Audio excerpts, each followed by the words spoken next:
யாழ் பல்கலைக்கழக மாணவர்களால் முள்ளிவாய்க்கால் கஞ்சி வழங்கும் நிகழ்வு. முள்ளிவாய்க்கால் வாரத்தை குழுப்ப வெளிவடக்கில் இராணுவ ஏற்பாடு. தன்சல்களில் கலந்து கொள்வோருக்கான விசேட அறிவிப்பு. யாழ் சிறையில் இருந்து 20 கைதிகள் இன்று விடுதலை.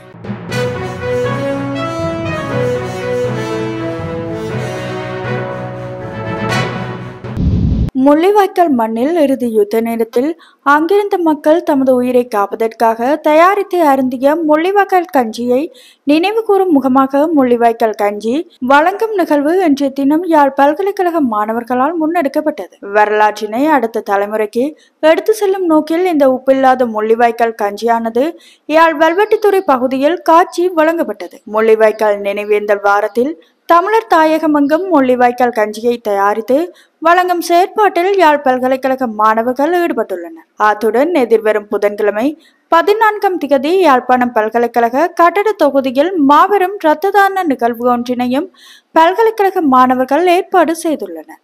மேலும் முள்ளிவாய்க்கால் மண்ணில் மக்கள் அனுபவித்த துயரங்களை எடுத்துக்காட்டும் முகமாக பல்கலைக்கழக வளாகத்தில் முள்ளிவாய்க்கால் கண்காட்சி ஒன்றினையும் பல்கலைக்கழக மாணவர்கள் ஏற்பாடு செய்துள்ளனர்.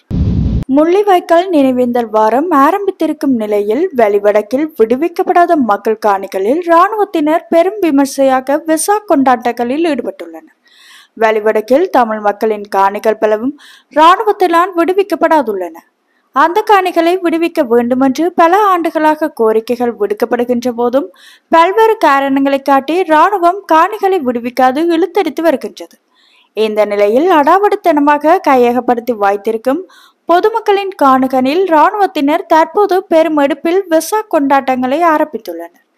பலாலி வடக்கில் A254 கிராம அலுவலர் பிரிவில் உள்ள பொதுமக்களின் காணிகளிலும் பலாலி வடமேற்கில் A255 கிராம அலுவலர் பிரிவில் உள்ள காணிகளிலும் வெசாக் கூடுகள் கொண்டு அலங்கரிக்கப்பட்டு வெசாக் கொண்டாட்டங்கள் விமர்சையாக ஆரம்பிக்கப்பட்டுள்ளன. இந்த காணிகளுக்கு அருகில் வெளிவடக்கு பிரதேச சபைக்கு சொந்தமான பொது சந்தை ஒன்றும் உள்ளது. அதனையும் இராணுவத்தினர் தற்போது வரை தங்களின் கட்டுப்பாட்டுக்குள் வைத்துள்ளனர்.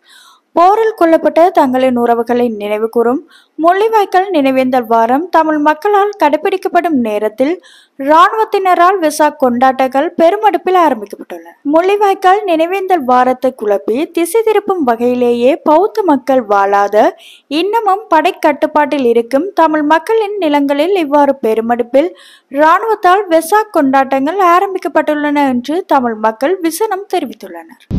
வெசாக் போயா தினத்தை முன்னிட்டு நாடு முழுவதும் நேற்றைய தினம் வரை 9000க்கும் மேற்பட்ட தன்சல்கள் பதிவு செய்யப்பட்டுள்ளதாக இலங்கை பொது சுகாதார பரிசோதகர்கள் சங்கம் தெரிவித்துள்ளது.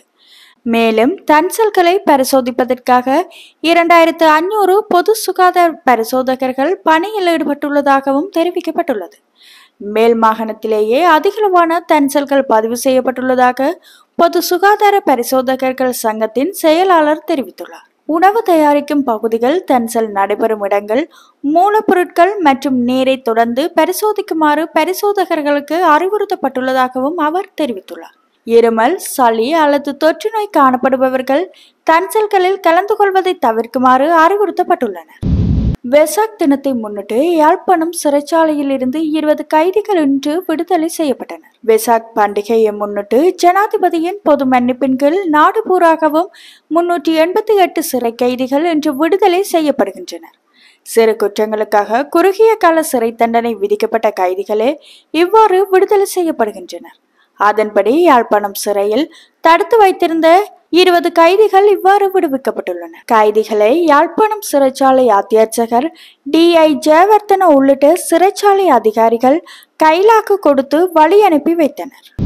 டெஸ்ட் கிரிக்கெட் போட்டிகளில் இருந்து விராட் கோலி ஓய்வு பெறுவதாக அறிவித்துள்ளார். இந்திய அணி தனது சொந்த மண்ணிலேயே நியூசிலாந்து அணியுடன் தொடரை இழந்தது. பேட்டர் கவாஸ்கர் கிண்ணத்தின் போது ஆஸ்திரேலியாவிடம் தோல்வியடைந்தது என அடுத்தடுத்த தோல்விகளால் இந்திய அணி உலக டெஸ்ட் சாம்பியன்ஷிப் இறுதிப் போட்டிக்கு தகுதி பெற முடியாமல் போனது. இதனால் இந்திய அணியின் அணி தலைவராக இருந்த ரோஹித் சர்மா மீது மூத்த வீரரான விராட் கோலியின் மீதும் கடுமையான விமர்சனங்கள் எழுந்தன. இதனை அடுத்து இந்திய அணி அடுத்த உலக டெஸ்ட் சாம்பியன்ஷிப் தொடருக்கு தயாராகி வரும் நிலையில் திடீரென தனது ஓய்வை அறிவித்தார் ரோஹித் சர்மா. டெஸ்ட் போட்டிகளில் இருந்து ஓய்வு பெற்றாலும் ஒரு நாள் போட்டிகளில் தாம் தொடர்வேன் என்றும் தெரிவித்தார். இந்த நிலையில் இங்கிலாந்து சுற்றுத்தொடருக்கான அணியை அறிவிப்பதற்கு முன்பாக தற்போது டெஸ்ட் கிரிக்கெட் போட்டிகளில் இருந்து ஓய்வு பெறுவதாக விராட் கோலி அறிவித்துள்ளார்.